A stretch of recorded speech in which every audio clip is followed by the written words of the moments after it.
இது மகிமை நேரம்.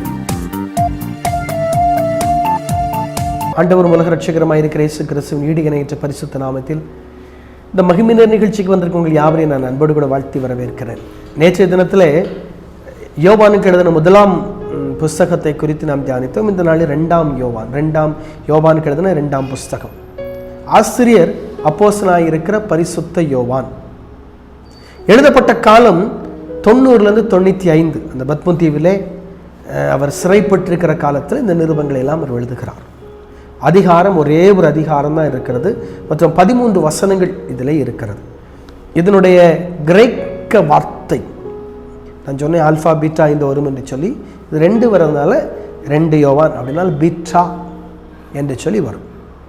இதனுடைய கிரேக்க வார்த்தை ஈவேனு பீட்டா, ஈவேனு பீட்டா என்று சொல்லி இங்கே கிரேக்க பதத்திலே சொல்லப்பட்டிருக்கிறது. ஈவேனு பீட்டா. இதில் முக்கியமான சில காரியங்களை இங்கே அவர் எழுதுகிறதை பார்க்க முடியும். இதில் பார்த்தீங்க அப்படின்னா முக்கியமான ஒரு காரியத்தை சொல்றாரு.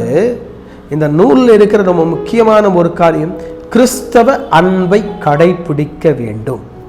2வது, கிறிஸ்தவ சத்தியத்தை காத்து கொள்ள வேண்டும். ஃபர்ஸ்ட், கிறிஸ்தவ அன்பை கடைபிடிக்க வேண்டும்.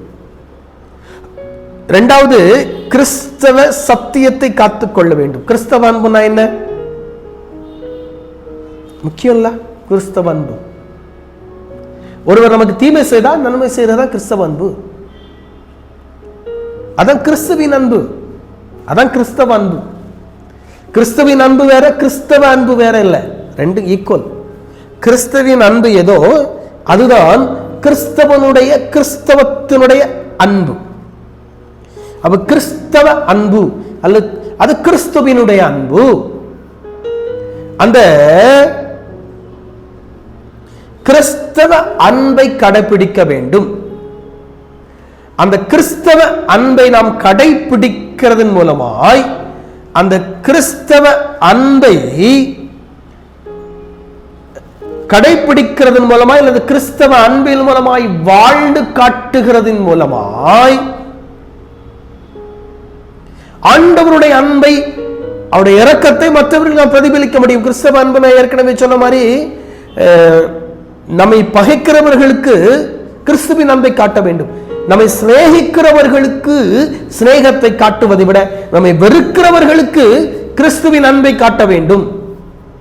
ஏசதான் செய்தாரு, அதான் கிறிஸ்தவ அன்பு. ஆண்டவர் அதைத்தான் செய்தாரு, அதைத்தான் கிறிஸ்தவ அன்பு. கர்த்தர் அதைத்தான் செய்தார், அதான் கிறிஸ்தவ அன்பு.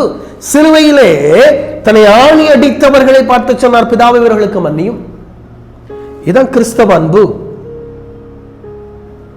அடுத்த சொல்லப்பட்டிருக்கிற ஒரு காரியம், கிறிஸ்தவ சத்தியத்தை காத்துக்கொள்ள வேண்டும். எது கிறிஸ்தவ சத்தியம்? நீங்க நிறைய சத்தியங்கள் வருது.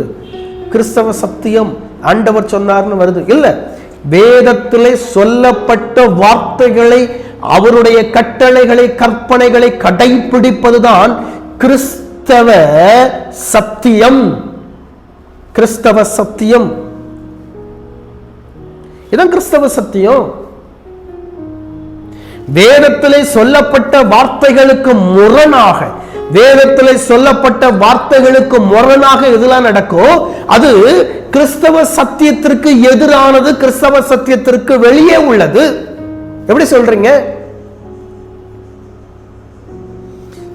வேதத்திலே சொல்லப்பட்ட வார்த்தைகள் அத்தனையும் பரிசுத்த ஆவியானவரால் நமக்கு சொல்லப்பட்ட வார்த்தைகள் அல்லது கர்த்தரால் அருளி செய்யப்பட்ட வார்த்தைகள். அப்போ அந்த வார்த்தை தான் கிறிஸ்தவத்தினுடைய சத்தியத்தையும் அன்பையும் காத்துக்கொள்ளக்கூடிய ஒரு வார்த்தை, கடைபிடிக்கக்கூடிய ஒரு வார்த்தை. இன்னைக்கு அதை நாம் கடைபிடிக்க வேண்டும். அதை கடைபிடிக்கணும். அதை கடைபிடிக்கிறோமா? முக்கியம். அதை கடைபிடிக்கிறோமா? It is important. இன்னைக்கு அதன்படி நாம் நடக்கிறோமா? இதுல நீங்க இந்த இதனுடைய சுருக்கமான அவுட்லைன் பார்த்தீங்க அப்படின்னா, கிறிஸ்தவ விருந்தோம்பலின் அடிப்படை 1ஆம் அதிகாரம் 1ஆம் வசனம். அடுத்தால பார்த்தீங்கன்னா கிறிஸ்தவ விருந்தோம்பலின் தன்மை, அடிப்படை, அடுத்தால தன்மை.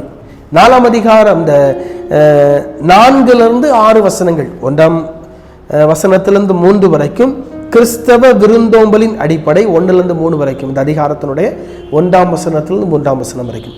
4ஆம் வசனத்திலிருந்து 6ஆம் வசனம் வரைக்கும் கிறிஸ்தவ விருந்தோம்பலின் தன்மை. 7ஆம் வசனத்திலிருந்து 11ஆம் வசனம் வரைக்கும் கிறிஸ்தவ விருந்தோம்பலின் வரையறை.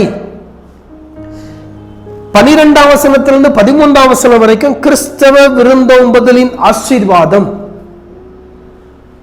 இதுதான் இந்த அதிகாரத்தினுடைய அவுட்லைன். இந்த அனுபவங்கள் நம்முடைய வாழ்க்கையில் இருக்கிறதா?